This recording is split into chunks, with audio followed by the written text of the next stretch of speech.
Today I would like to share with you how healing my trauma after narcissistic abuse has changed my life. And let me tell you, it has changed for the better in so many ways.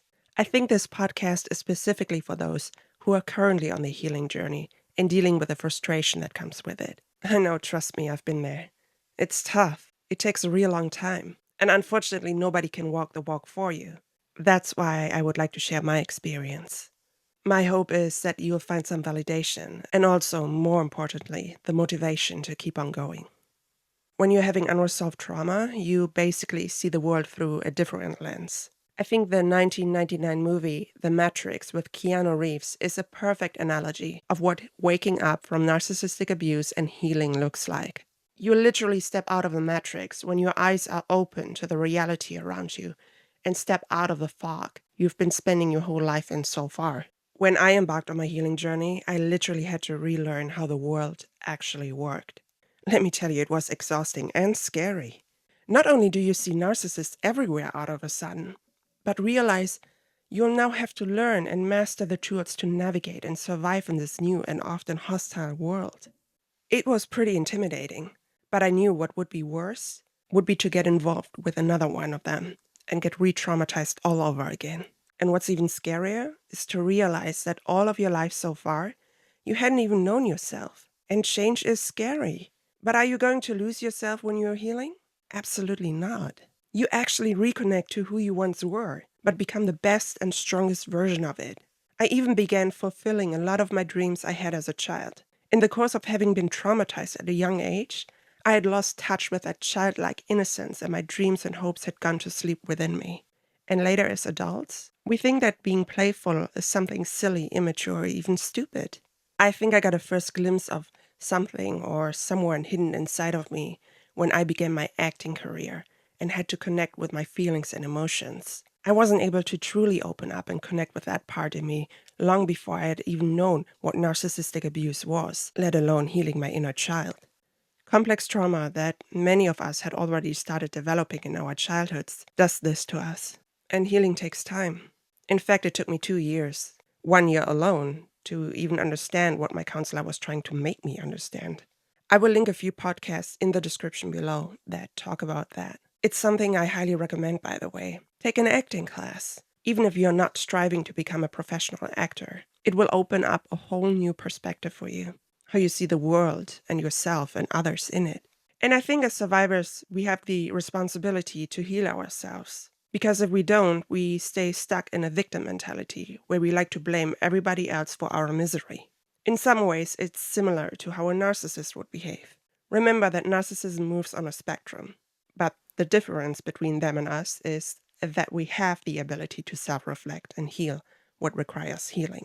We realize that when we point our finger at somebody who hurt us, there are always 4 fingers pointing back at us. That is your responsibility pointing at you. And by the way, taking responsibility doesn't mean that the abuse was your fault. I've noticed that a lot of survivors get offended, confusing responsibility to take life in your own hands as an adult with accountability. Truth be told, I made the same mistake. But it doesn't mean that as an adult you're not allowed to cry anymore or that abuse doesn't face you anymore. It means you learn and apply the tools to be able to cope and survive in this world. The key to healing is acceptance. Without accepting our past and also our role in it, it is very difficult to cross the first threshold toward healing and moving on from what doesn't serve us any longer. So without further ado, here are the 8 ways how healing my trauma has changed my life for the better. I remember how my counselor told me in the beginning that I would be crying a lot during our sessions and asked me if I was ready for this. For the first time in my life, I let my guard down and I allowed myself to be vulnerable. Let the raw version of me come to the surface that had been buried for over 30 years. I stopped pretending to be this all self-sufficient, strong, and resilient Übermensch. As we all know, even Superman is vulnerable. And narcissists are like everybody's kryptonite when it comes to attaching themselves to our unresolved trauma. That's why we need to heal in order to become the narcissist kryptonite instead. Vulnerability is not a weakness. It's quite the opposite. It gives you full access to your empathy and your core as a human being.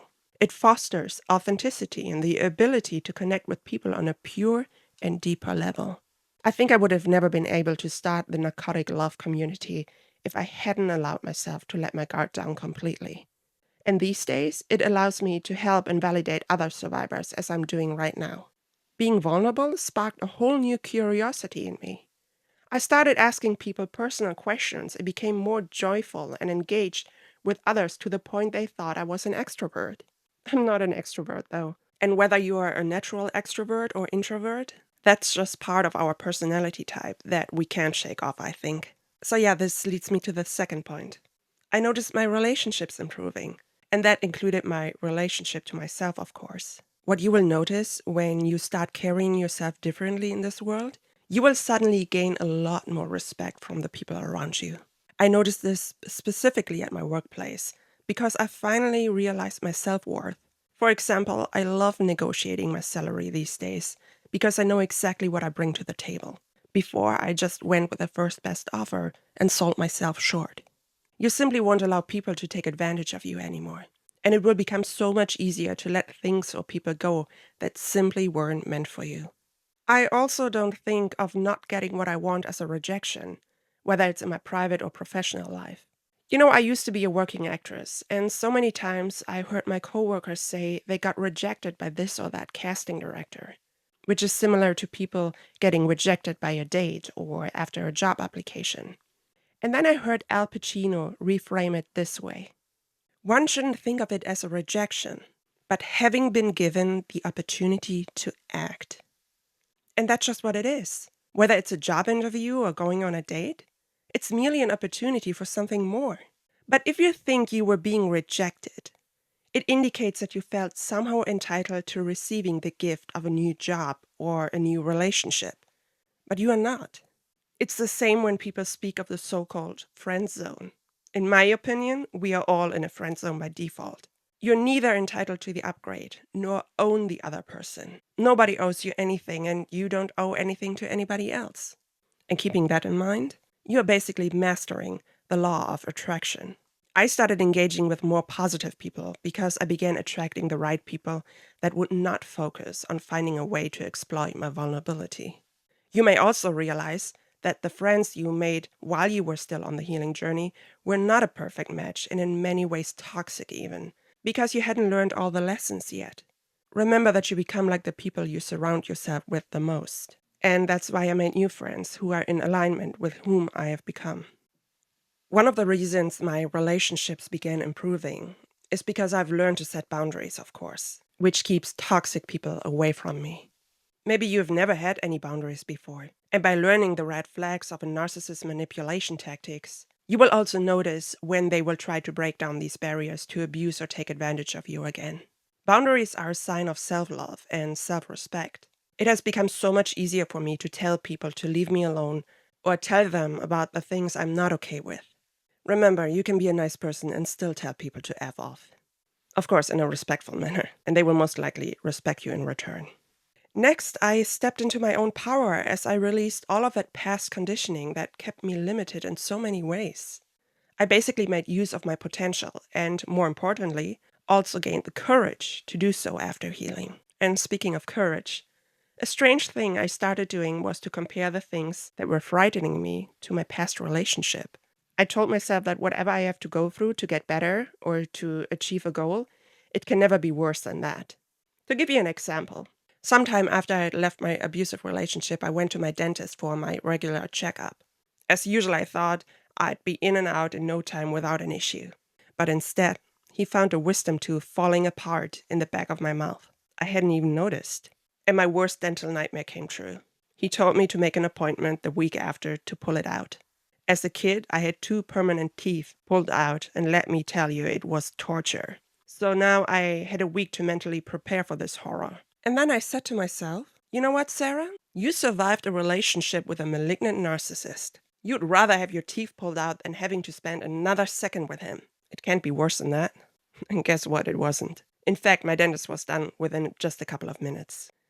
I'm laughing today when I tell this story, because it always amazes me what kind of tricks our minds are capable of to make ourselves feel better and more indifferent and courageous in a situation like that. You may notice that you become more daring, not in a naive or reckless way like a narcissist, but more in an entrepreneurial sense.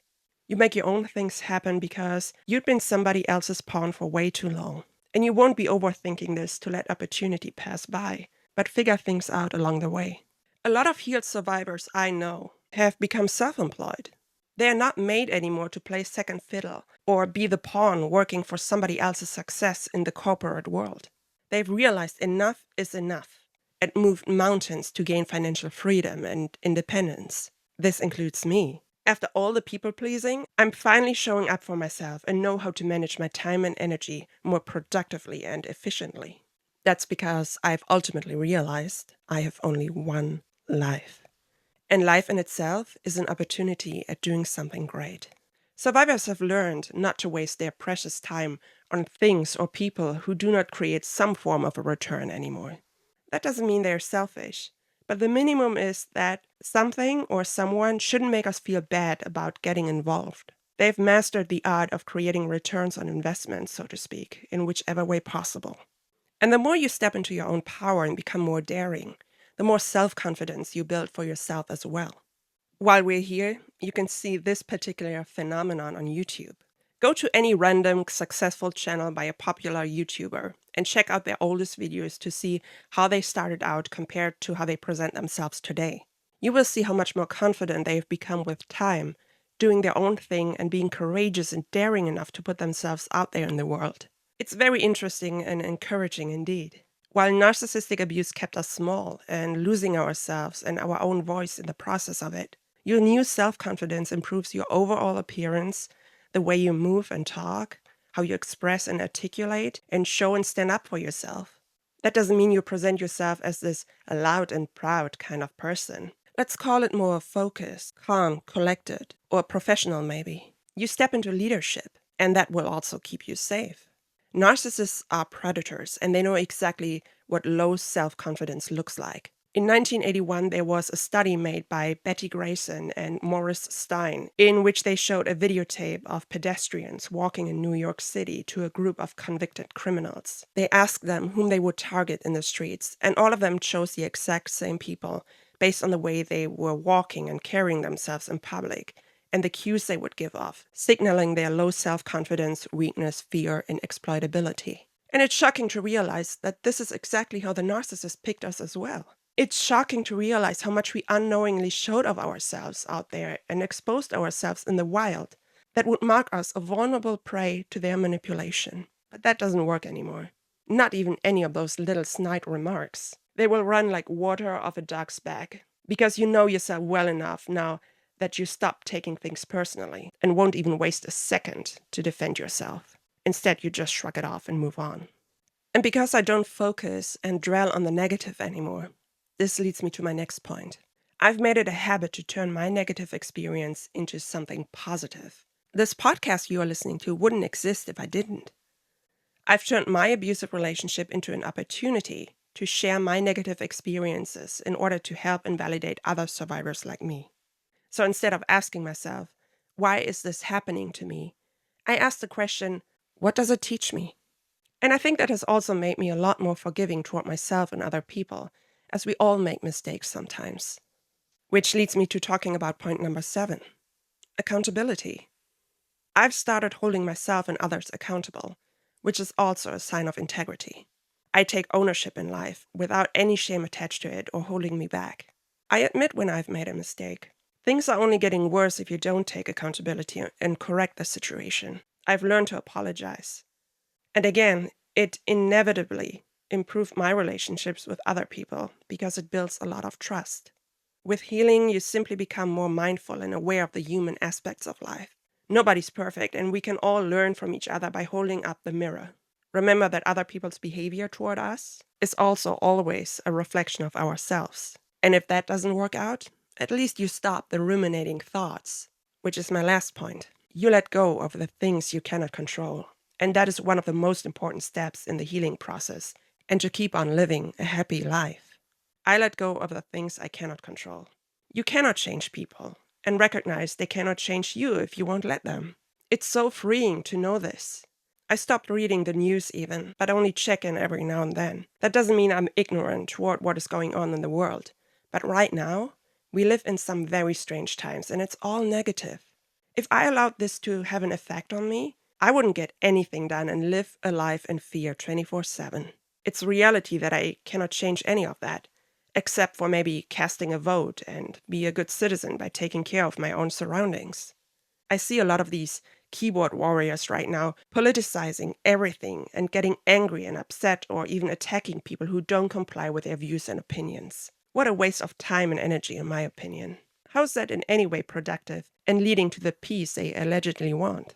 It's ruining good relationships, not building them. That doesn't mean that you adopt an I don't care attitude and become careless. But we cannot control or change certain situations or people who don't want to change.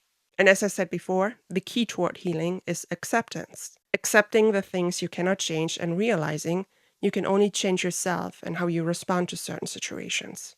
I don't allow anybody to alter what I know to be true and occupy my thoughts anymore. I recognize the manipulation and gaslighting and only focus on reality and what's important. There'll be no more distractions, especially none of those that we just make up in our heads sometimes. I'm dealing with facts, not fears. What can go right instead of wrong? My thoughts have become much clearer and focused on the present. We only have now, and that's all there ever is. So yeah, these are 8 ways how healing has made me a better person or improved my life in general.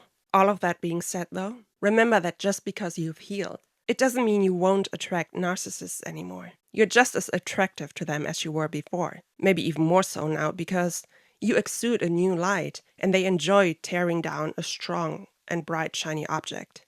But you have developed new ways and wisdom to recognize and honor the red flags faster than ever before, and hopefully take a lesson away from it to become even more resilient. I know it's hard, and there'll be setbacks along the healing journey. I've walked through this dark tunnel before. I've been there. But we live life going forward, not backward. So keep going. Stay safe. Thank you very much for listening, and have a great day.